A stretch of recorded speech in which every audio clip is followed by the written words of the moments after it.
brought to you by ITIL.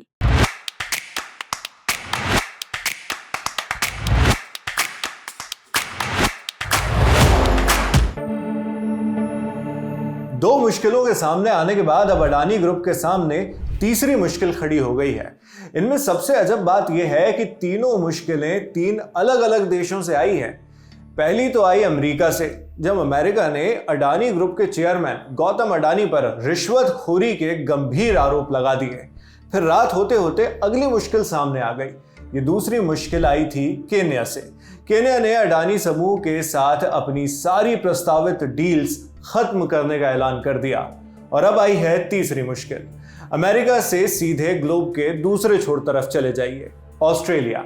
अब Australia में अडानी की एक कंपनी पर नस्ल भेद के आरोप लगाए गए हैं, रेसिज्म। ऑस्ट्रेलिया के आदिवासी समूह ने अडानी ग्रुप की ऑस्ट्रेलियाई यूनिट के खिलाफ नस्ल भेदी भेदभाव करने की शिकायत दर्ज कराई है। अब ये मुश्किल बाकी दोनों मुश्किलों से अलग कैसे है? पहली बात तो ये कि इसमें सीधे तौर पर ग्रुप के प्रॉफिट, नेटवर्थ या शेयर कीमतों को कोई नुकसान नहीं पहुंचा है, जो बाकी दो मुश्किलों में हुआ था। दूसरा ये कि इस कंप्लेन का सीधा ताल्लुक अडानी के अमेरिका वाले केस से नहीं है। तो फिर पूरा मामला क्या है, समझाते हैं। मामला जुड़ा हुआ है ऑस्ट्रेलिया के क्वींसलैंड राज्य में मौजूद कारमाइकल कोयला खदान से। यहाँ इसी हफ्ते की शुरुआत में अडानी समूह की कोयला यूनिट के खिलाफ शिकायत दर्ज की गई है। इस कोयला यूनिट का नाम है browse mining and resources. News agency Reuters की रिपोर्ट के मुताबिक अपने आप को कल्चरल कस्टोडियन बताने वाले समूह, यानी सांस्कृतिक संरक्षक बताने वाले समूह ने, जिसका नाम नागाना यारबायन वांगन है, उसने शिकायत दर्ज करवाई है। इस शिकायत में अडानी की कोयला यूनिट पर नस्लीय भेदभाव का आरोप लगाया गया है। समूह के इन आरोपों पर एक्शन लेते हुए ऑस्ट्रेलिया के मानवाधिकार आयोग ने शिकायत दर्ज कर ली। इस ग्रुप के सीनियर मेंबर एड्रियन बुरागुब्बा ने अपने बयान में दावा किया है कि अडानी ग्रुप के कर्मचारियों ने आदिवासी समूहों के साथ भेदभाव किया। उन्होंने कहा कि कर्मचारियों ने आदिवासी समुदाय के लोगों को कारमाइकल कोयला खदान के पास झरनों तक पहुंचने पर मौखिक और शारीरिक रूप से बाधा डालने और रोकने की कोशिश की। उन्होंने कहा, हम कई सालों से अडानी की कंपनी से तिरस्कार सह रहे हैं, लेकिन इसे हम अब और बर्दाश्त नहीं करेंगे।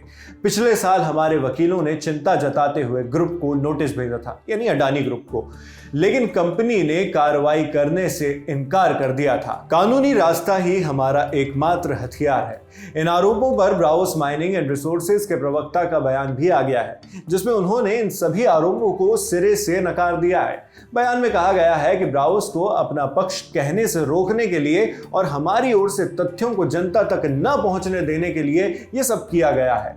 आगे कंपनी ने कहा कि वो क्वींसलैंड और ऑस्ट्रेलियाई कानून के तहत पूरी जिम्मेदारी से काम कर रहे हैं। ग्रुप ने यह भी कहा कि ऑस्ट्रेलियाई मानवाधिकार आयोग में दर्ज हुई किसी भी शिकायत का उन्हें कोई नोटिफिकेशन नहीं मिला है। हालांकि किसी एनजीओ और अडानी ग्रुप के बीच ऑस्ट्रेलिया में हुआ ये कोई पहला टकराव नहीं है। इससे पहले भी ऑस्ट्रेलिया में आदिवासी समुदाय और पर्यावरण संरक्षकों का अडानी ग्रुप से टकराव होता रहा है।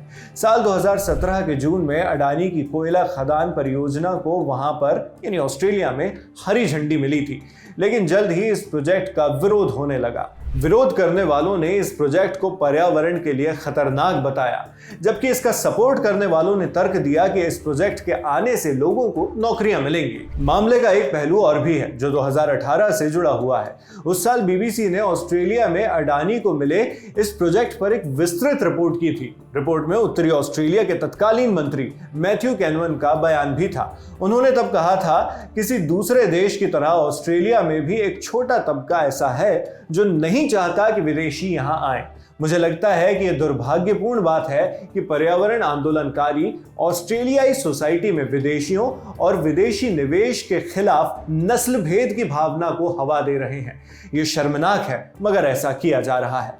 ऑस्ट्रेलिया में बीता ये पूरा घटनाक्रम मुश्किलों की कड़ी में तीसरा जोड़ था। वो कड़ी जो 21 नवंबर को शुरू हुई, जब हिंडनबर्ग और सेबी से जुड़े मामलों को फेस करने के बाद फिर से अडानी ग्रुप और उसके चेयरमैन गौतम अडानी के लिए नई मुश्किलें शुरू हुई। अमेरिका के जस्टिस डिपार्टमेंट यानी न्याय विभाग ने भारतीय बिजनेसमैन गौतम अडानी पर घूसखोरी और धोखाधड़ी के आरोप लगाए। आरोपियों में गौतम के साथ साथ उनके भतीजे सागर अडानी भी थे।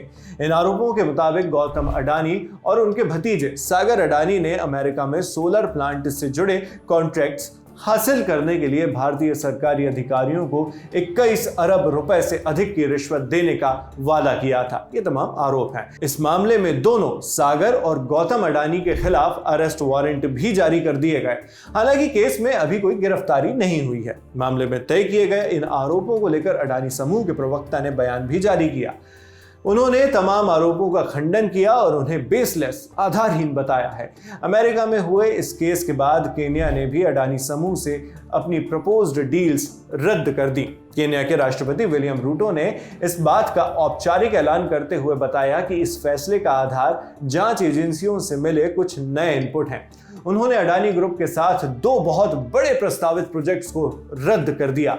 आज के वक्त में इन दोनों प्रोजेक्ट्स को मिलाकर कुल कीमत करीब 21,000 करोड़ रुपए की थी। अब इन सारे मामलों के बाद अडानी ग्रुप क्या करता है, कैसे इनसे निपटता है, क्या वो निर्दोष साबित होता है या फिर जुर्माने या सजा तक की नौबत आ जाएगी, सब कुछ जांच का विषय है। जब जांच के नतीजे आएंगे तो वो भी हम आप तक पहुंचाएंगे। बाकी आपकी इस खबर पर क्या राय है हमें कमेंट बॉक्स में लिखकर जरूर बताएं। आपके लिए इस वीडियो की स्क्रिप्टिंग की थी हमारे साथी शुभम सिंह ने। मेरा नाम है शेख नावेद और जिन साथी ने इस वीडियो को एडिट किया है उनका नाम भी आप डिस्क्रिप्शन बॉक्स में देख सकते हैं। देखते रहिए दी लल्लन टॉप। शुक्रिया।